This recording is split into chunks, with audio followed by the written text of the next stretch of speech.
जय श्री हरि, जय श्री राम, जय बजरंगबली। बांधवों, मैंने लंका कांड के दोहा 71 पर विश्राम लिया था। आप लोगों ने श्रवण किया कि कुंभकर्ण जब युद्ध के मैदान में आ गए तो उन्होंने पूरी वानरी सेना को तितर बितर कर दिया और उसके साथ ही रावण की और भी अनेक सेनाएं वहां आ गई। तब प्रभु श्री राम जी जब देखे कि हमारी सेना तो पूरी तरह तितर बितर कर रहा है कुंभकर्ण, तब उन्होंने सुग्रीव से बोला, हे सुग्रीव, हे विभीषण और हे लक्ष्मण, सुनो, तुम सेना को संभालना, मैं इस कुंभकर्ण नामक दुष्ट और उसकी सेना को देखता हूँ। हाथ में सारंग धनुष और कमर में तरकस सजाकर श्री रघुनाथ जी शत्रु सेना की दलन करने को चले। प्रभु ने पहले तो धनुष का टंकार किया, जिसकी भयानक आवाज़ सुनते ही शत्रु दल जो है वो बहरा हो गया। फिर श्री राम जी 1,00,000 बाण छोड़े। वे बाण ऐसे चले मानो पंख वाले काल सर्प चले हों। जहाँ तहाँ बहुत से बाण चले, जिसे भयंकर राक्षस योद्धा कटने लगे। उनके चरण, छाती, सिर और भुजदंड कट रहे हैं। बहुत से वीरों के 100 टुकड़े हो गए। घायल चक्कर खा कर गिर पड़े, पृथ्वी पर गिर पड़ रहे हैं। उत्तम योद्धा फिर संभल कर उठते हैं और लड़ते हैं। बाण लगते ही मेघ की तरह गरजते हैं। बहुत से कठिन बाण को देखकर ही भाग जाते हैं। बिना सिर के धर जो है वो दौड़े चले जा रहे हैं और आवाज़ लगा रहे हैं, पकड़ो पकड़ो, मारो मारो का शब्द करते हुए चिल्ला रहे हैं। प्रभु के बाणों ने क्षण भर में भयानक राक्षसों को काट कर रख दिया। फिर वे सब बाण लेकर श्री रघुनाथ जी के वे सब बाण जो है वापस फिर रघुनाथ जी के तरकस में आकर के समा गए। कुंभकर्ण ने मन में विचार कर देखा कि श्री राम जी ने क्षण मात्र में ही राक्षसी सेना का संहार कर दिया है। तब वह महाबली वीर अत्यंत क्रोधित हुआ और उसने गंभीर सी नाद किया। वह क्रोध करके पर्वत उखाड़ लेता है और जहाँ भारी भारी वानर योद्धा होते हैं वहाँ डाल देता है, फेंक देता है। बड़े बड़े पर्वतों को आते देखकर प्रभु ने उनको बाणों से काटकर धूल के समान कर डाला। फिर श्री रघुनाथ जी क्रोध करके धनुष को तान कर बहुत से अत्यंत भयानक बाण छोड़े। वे बाण कुंभकर्ण के शरीर में घुसकर पीछे से इस प्रकार निकल जाते हैं कि जैसे बिजलियां बादल में समा जाती है। उसके काले शरीर से रुधिर बहता हुआ, खून बहता हुआ ऐसा शोभा देता है मानो काजल के पर्वत से गेरू के पनेरे बह रहे हों, गेरू रंग के नालियां बह रही हों। उसे व्याकुल देखकर रीछ बानर दौड़े और ज्यों ही निकट आए त्यों ही वह हंसा और बड़ा घोर शब्द करके गरजा तथा करोड़ों करोड़ बानर को पकड़कर वह गाजर की तरह उन्हें पृथ्वी पर पटकने लगा और रावण की दुहाई देने लगा। कुंभकर्ण यह देखकर रीछ बानरों के झुंड ऐसे भागे जैसे भेड़िया को देखकर भेड़ों के झुंड भागते हैं। जैसे भेड़िया को देखकर भेड़ों के झुंड भागते हैं। यह राक्षस दुर्भिक्ष के समान है। वे सब कहने लगे, यह राक्षस जो है यानी कुंभकर्ण जो है दुर्भिक्ष के समान है, जो अब वानर कुल रूपी देश में पड़ना चाहता है। हे कृपा रूपी जल के धारण करने वाले मेघ रूप श्री राम जी, हे खर के शत्रु, हे शरणागत के दुख हरने वाले, रक्षा कीजिए, रक्षा कीजिए। ये प्रभु श्री राम जी से सब पुकारने लगे, विनती करने लगे। करुणा भरे वचन सुनते ही भगवान धनुष बाण सुधार कर चले। महाबली श्री राम जी ने सेना को अपने पीछे कर लिया और वे अकेले ही क्रोधपूर्वक आगे की ओर बढ़े। उन्होंने धनुष को खींचकर 100 बाण संधान किए। बाण छूटे और उसके शरीर में समा गए। किसके शरीर में? कुंभकर्ण के शरीर में समा गए। बाणों के लगते ही वह क्रोध से भरकर दौड़ा। उनके दौड़ने से पृथ्वी डगमगाने लगी और पृथ्वी हिलने लगी। उसने एक पर्वत उखाड़ लिया। किसने? कुंभकर्ण ने। श्री रघुकुल तिलक श्री राम जी ने उसका वह भुजा ही काट दिया। तब वह बाएं हाथ से पर्वत लेकर दौड़ा। प्रभु ने उसकी वह भुजा भी काटकर पृथ्वी पर गिरा दी। भुजाओं के कट जाने पर वह दुष्ट ऐसा शोभा पाने लगा जैसे बिना पंखा मंदराचल पहाड़ हो। उसने उग्र दृष्टि से प्रभु को देखा। उन्होंने उग्र दृष्टि से, क्रोध भरी दृष्टि से प्रभु को देखा, मानो तीनों लोगों को वह निकल जाना चाहता है। वह बड़े जोर से चिंगार करके, मुंह फैला करके दौड़ा। आकाश में सिद्ध और देवता डरकर हाहा करने लगे। करुणा निधान भगवान ने देवताओं को भयभीत जाना। तब उन्होंने धनुष कान तक तान कर राक्षस के मुख को, यानी कुंभकर्ण के मुख को बाणों के समूह से भर दिया। तो वह भी महाबली पृथ्वी पर न गिरा।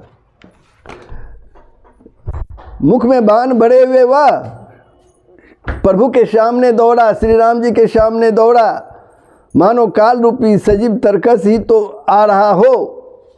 तब प्रभु ने क्रोध करके तीक्ष्ण बाण लिए और उसके सिर को धड़ से अलग कर दिया। वह श्री रावण के आगे जाकर गिरा। उसे देखकर रावण ऐसे व्याकुल हुआ जैसे मणि के छूट जाने पर सर्व व्याकुल होते हैं। कुंभकर्ण का प्रचंड धड़ दौड़ा जिसे पृथ्वी धसी जाती थी और प्रभु ने काट कर उसके 2 टुकड़े कर दिए। कुंभकर्ण के शरीर को प्रभु ने काट कर के 2 टुकड़े कर दिए। बानर, भालू और निशाचरों को अपने नीचे दबाते हुए दोनों टुकड़े पृथ्वी पर ऐसे पड़े जैसे आकाश से 2 पहाड़ गिर पड़ा हो। उसकी तेज प्रभु श्री रामचंद्र जी के मुख में समा गया। देवता और मुनि सभी आश्चर्य करने लगे। देवता नगाड़े बजाने लगे, हर्षित होते हुए और स्तुति करते हुए बहुत से फूल बरसाने लगे। विनती करके वह देवता चले गए। उसी समय देवर्षि नारद वहाँ आए। आकाश के ऊपर से उन्होंने श्री हरि के सुंदर वीर रस युक्त गुण समूह का गान किया। नारद जी ने प्रभु के वीर रस युक्त समूह का गान किया जो प्रभु के मन को बहुत ही अच्छा लगा। मुनि यह कहकर चले गए कि अब दुष्ट रावण को प्रभु शीघ्र मारिए। दुष्ट रावण को प्रभु शीघ्र मारिए। और यह कहकर नारद जी चले गए। अतुलनीय बल वाले कौशलपति श्री रघुनाथ जी रणभूमि में सुशोभित हैं। मुख पर पसीने की बूंदे हैं। कमल के समान नेत्र कुछ लाल हो रहे हैं। शरीर पर भी रक्त के कण हैं। दोनों हाथों में धनुष्मान फिरा रहे हैं। दोनों हाथों से धनुष्मान फिरा रहे हैं। चारों रीछ बानर सुशोभित है। तुलसीदास जी कहते हैं कि प्रभु की इस छवि का वर्णन शेष जी भी नहीं कर सकते जिनको हजारों मुख हैं। शिव जी भी कहते हैं, हे गिरजे, कुंभकर्ण जो नीच राक्षस और पाप की खान था उसे भी श्री राम जी ने अपना परम धाम दे दिया। अतः वे मनुष्य मंदबुद्धि हैं जो श्री राम जी को नहीं भजते हैं। वो जो प्रभु श्री राम जी को नहीं भजते हैं।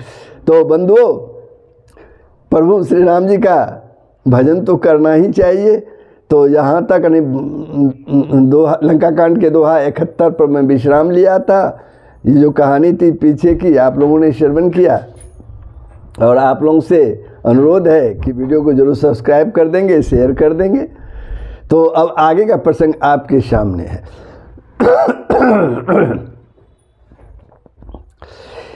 दिन के अंत फिरी दो अनी, दिन के अंत फिरी दो अनी, समर भई सुबटन सर में घनी, राम कृपा कपि दल बल बाढ़ा, जिमित्र न पाई लाग अति डाढ़ा, दिन के अंत फिरी दो अनी, समर भई सुबटन सरमन घनी, राम कृपा कपि बल बाढ़ा, जिमित्र न पाई लाग अति डाढ़ा। दिन का अंत होने पर दोनों सेनाएं लौट पड़ी। योद्धाओं को बड़ी थकावट हुई, परंतु श्री राम जी की कृपा से वानर सेना का बल उसी प्रकार बढ़ गया जैसे घास पाकर अग्नि बहुत ही बढ़ जाती है, तृण पाकर अग्नि भड़क जाती है। छिजैनी सी चर दिनु अरुराती, निज मुख कहे सुकृत जो ही भांति, बहु बिलाप दस कंदर करई, बंधु शीस पुनि पुनि उड़ धरई, छिजहि निशिचर दिनु अरुराती, निज मुख कहे सुकृत जही भांति, बहु बिलाप दस कंदर करई, बंधु शीस पुनि पुनि उड़ धरई। इधर राक्षस दिन रात इस प्रकार घटते जा रहे हैं, जिस प्रकार अपने ही मुख से कहने पर पुण्य घट जाता है। रावण बहुत विलाप कर रहा है, बार बार कुंभकर्ण का सिर कलेजे से लगाता है।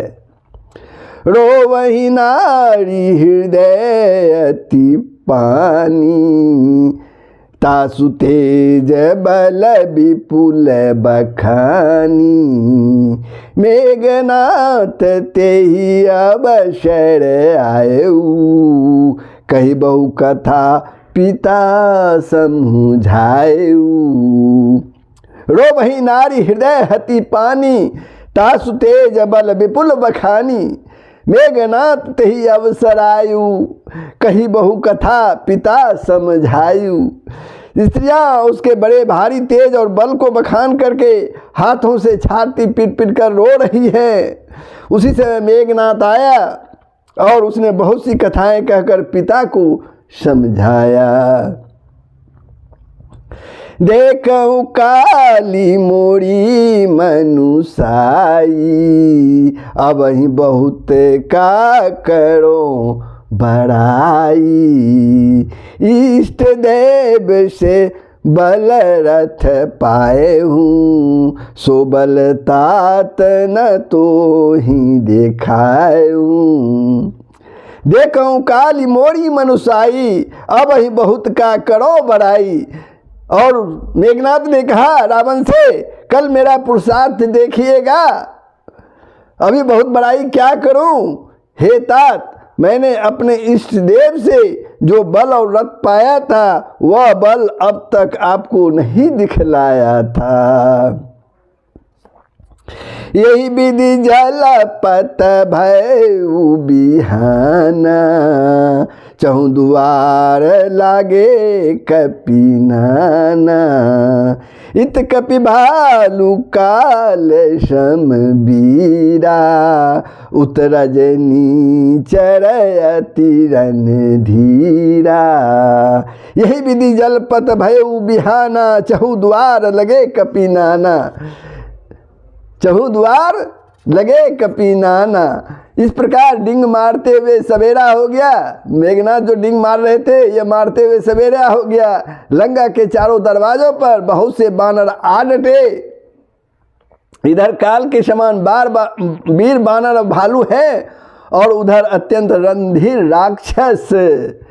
लड़ही सुबट निज निज जय हेतु, बरन न जाई समर खग केतु। लड़ही सुबट निज निज जय हेतु, दोनों ओर के योद्धा अपनी अपनी जय के लिए लड़ रहे हैं, अपनी अपनी विजय के लिए लड़ रहे हैं। हे गरुड़, उसके युद्ध का वर्णन नहीं किया जा सकता।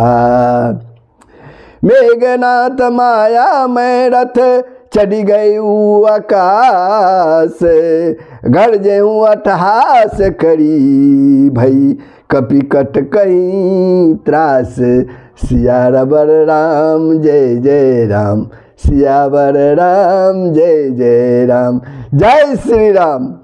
मेघनाथ उसी माया मैं रथ पर चढ़कर, मेघनाथ उसी माया मैं रथ पर चढ़कर आकाश में चला गया और अट्ठास करके गरजा, जिससे बानरों की सेना में भय छा गया, जिससे बानरों की सेना में भय छा गया। शक्ति शूल तरवारी कृपाना, अस्त्र शस्त्र कुलिस आयुध नाना। डारई पर सुपरी गए पशाना, लागे वृष्टि करे बहुबाना। शक्ति शूल तरवारी कृपाना, अस्त्र शस्त्र कुली सायुध नाना। वह शक्ति शूल तलवार कृपाना आदि अस्त्र शस्त्र एवं वज्र आदि बहुत से आयुध चलाने तथा फरसे परिग पत्थर आदि डालने और बहुत से बाणों की वृष्टि करने लगा मेघनाथ। 10 दिशी रहे बाण नभ छाई, मानो मघा में गझरी लाई। धरु धरु मारू सुनये धुनी काना, जो मारई ते ही को न जाना। आकाश में 10 दिशाओं में बाण छा गए, मानो मघा नक्षत्र के बादलों ने झड़ी लगा दी है। पकड़ो पकड़ो मारो ये शब्द कानों से सुनाई पड़ते हैं, पर जो मार रहा है उसे कोई नहीं जान पाता। तो मेघनाथ माया रूपी रूप लेकर के ही बाण चला रहे हैं, मार रहे हैं बानरों की सेना को। गई गिरी तरु आकाश कपि धावही, देखही तेही न दुखित फिर आवही। अब घट घाट बाट गिरी कंदर, माया बल किने सीसर पंजर। गही गिरी तरु आकाश कपि धावही, देखही तेही न दुखित फिरी आवही। पर्वत और वृक्षों को लेकर बानर आकाश में दौड़ कर जाते हैं, पर उसे देख नहीं पाते, इससे दुखी होकर लौट आते हैं। मेघनाथ ने माया के बल से अटपटी घाटियाँ, रास्तों, पर्वत कंदराओं को बाणों के पिंजरा बना दिया, यानी बाणों से छा दिया। जाहि कहाँ व्याकुल भय बंदर, जाहि कहाँ व्याकुल भय बंदर। सुरपति बंदी परे जनु मंदर, मारुत सुत अंगद नल नीला। किनेसी बिकल शकल बलशीला।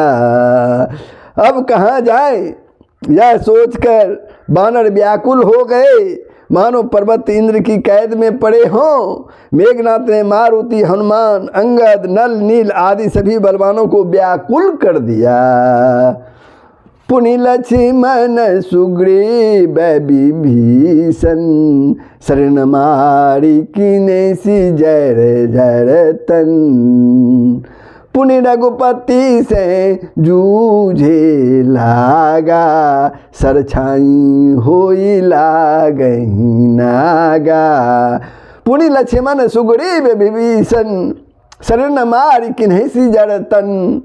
पुनि रघुपति से जूझे लागा, सरछाई हुई लागही नागा। फिर उसने लक्ष्मण जी, सुग्रीव और विभीषण को बाणों से मारकर उसके शरीर को छलनी कर दिया। फिर भी श्री रघुनाथ जी, फिर वह श्री रघुनाथ जी से लड़ने लगा, प्रभु श्री राम जी से लड़ने लगा। वह जो बाण छोड़ता है वे सांप होकर लगते हैं। ब्याल पास बस भय खड़ारी, स्वबस अनंत एक अभिकारी, नटैब कपट चरित कर नाना, सदा स्वतंत्र एक भगवाना। ब्याल पास बस भय खड़ारी, स्वबस अनंत एक अभिकारी। जो स्वतंत्र अनंत एक और निर्विकार हैं, अखंड और निर्विकार हैं, वे खर के शत्रु श्री राम जी लीला से नागपाश के बस में हो गए, उन्हें उससे बंध गए।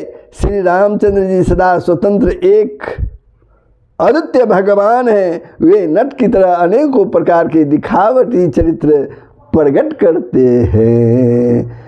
रन शोभा लगी प्रभुई बंधायु, नाग पांस देवन भय पायु। रन शोभा लगी प्रभुई बंधायु, नाग पांस देवन भय पायु। रन की शोभा के लिए प्रभु ने अपने को नाग पांस में बंधा लिया, किंतु उसने देवताओं को बड़ा भय हुआ। वो जब प्रभु को देवताओं ने देखा कि प्रभु तो नागपाश में बंध गए हैं, उससे देवताओं को अधिक भय लगने लगा। अब क्या होगा? गिरजा जा सुनाम जपी मुनि, काटई भव पास, सो की बंद तरया वहीं, व्यापक विश्व निवास। सियावर राम जय जय राम, सियापति राम जय जय राम। जय श्री राम। शिव जी कहते हैं, हे गिरजे, जिनका नाम जप कर मुनि जन्म मृत्यु की फांसी को काट डालते हैं, वे सर्वव्यापक और विश्व निवास, विश्व के आधार प्रभु कहीं बंधन में आ सकते हैं? चरित्र राम के सगुण भवानी, तरकी न जाई बुद्धि बलबानी। अस विचारी जे तज्ञ विरागी, राम ही भजहि तर्क सब त्यागी। चरित्र राम के सगुण भवानी, तर्क न जाहि बुद्धि बलबानी। अस विचारी जे तज्ञ विरागी, राम ही भजहि तर्क सब त्यागी। हे भवानी, शंकर जी कहते हैं, हे भवानी, श्री राम जी की इस सगुण लीलाओं के विषय में बुद्धि और वाणी के बल से तर्क निर्णय नहीं किया जा सकता। ऐसा विचार कर जो तत्वज्ञानी और विरक्त पुरुष हैं, वे सब शंका छोड़कर श्री राम जन के भजन ही करते हैं। व्याकुल कट कुकिन घन नादा, पुनि भा प्रगट कई दूर बादा। जामवंत कह खल रहू ठाढ़ा, सुनि करिताई क्रोध अति बाढ़ा। व्याकुल कट को किन्न घननादा, पुनि भा प्रगट कहीं दुर्वादा। जामवंत कह खल रहू डाठा, सुनि करी तहीं क्रोध अति बाढ़ा। मेघनाद ने सेना को व्याकुल कर दिया, फिर वह प्रकट हो गया और दुर्वचन कहने लगा। इस पर जामवान ने कहा, अरे दुष्ट, खड़ा रह। यह सुनकर उसे बड़ा क्रोध बढ़ा। बुढ़ जानी सठ छोड़हूँ तो ही, लागे सिया धम पचारे मोही। अस कही तरल त्रिशूल चलायु, जामवंत कर गई सुई धायु। बूढ़ जानी सट छोड़ूं तो ही, लागे सिया धम पचारे मोही। मेघनाथ कहता है, अरे मूर्ख, किसको? जामवान को। अरे मूर्ख, मैंने बूढ़ा जानकर तुझको छोड़ दिया था। अरे अधम, अब तू मुझे ही ललकारने लगा है। ऐसा कहकर उसने चमकता हुआ त्रिशूल चलाया। जामवान उसी त्रिशूल को हाथों से पकड़ कर दौड़ा। मारसी मेघनाथ के छाती, पड़ा भूमि घुर्मित सुर घाती। पुनि रिशान गई चरण फिरायु, मही पछाड़ी निज बल दिखरायु। मारसी मेघनाथ के छाती, पड़ा भूमि घुर्मित सुर घाती।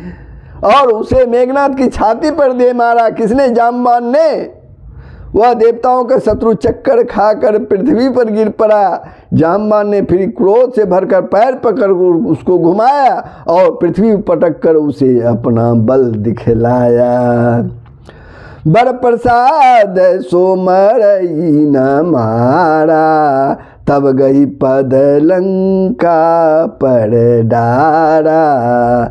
यहाँ देव ऋषि गरुड़ पठायु, राम समीप शपदी सो आयु। बर प्रसाद सो मरई न मारा, तब गही पद लंका पर डारा। यहाँ देव ऋषि गरुड़ पठायो, राम समीप सपदी सो आयो। वरदान के प्रताप से वह मारे नहीं मरता। कौन? मेघनाथ। क्योंकि वरदान उनको मिला हुआ था, उनके प्रताप से वह मारे नहीं मरता। तब जामवान ने उसके पैर पकड़कर उसे लंका पर फेंक दिया। इधर देवर्षि नारद जी ने गरुड़ भेजा। वे तुरंत ही श्री राम जी के पास आ पहुँचे। खगपति सब धरि खाए, माया नाग बरूथ। माया विगत भये सब, हर से बानर जूथ। सियावर राम जय जय राम, सियापति राम जय जय राम। पक्षीराज गरुड़ जी ने सब माया सर्पों के समूह को पकड़कर खा गए। तब सब बानरों के झुंड माया से रहित होकर बहुत ही हर्षित हुए, खुशी मनाने लगे। गही गिरी पादप उपल नख, गही गिरी पादप उपल नख। धाय की सरी साई, चले तमी चर बिकल तर। गढ़ पर चढ़े पढ़ाई, सियावर राम जय जय राम, सियापति राम जय जय राम। पर्वत वृक्ष पत्थर और नख धारण किए बानर क्रोधित होकर दौड़े। निशाचर विशेष व्याकुल होकर भाग चले और भागकर किले पर चढ़ गए। तो बंधुओं, मैं लंका कांड के दोहा 74 ख पर विश्राम लेता हूँ। आप लोगों ने श्रवण किया, कैसा लगा कमेंट के माध्यम से बताएंगे। साथ ही शेयर के माध्यम से दूसरों को भी श्रवण करने का मौका देंगे। जय श्री हरि, जय श्री राम, जय बजरंगबली। सबका भलाई होगा, पूरे विश्व का कल्याण होगा। सनातन धर्म का यही मूल तत्व है। जय श्री राम।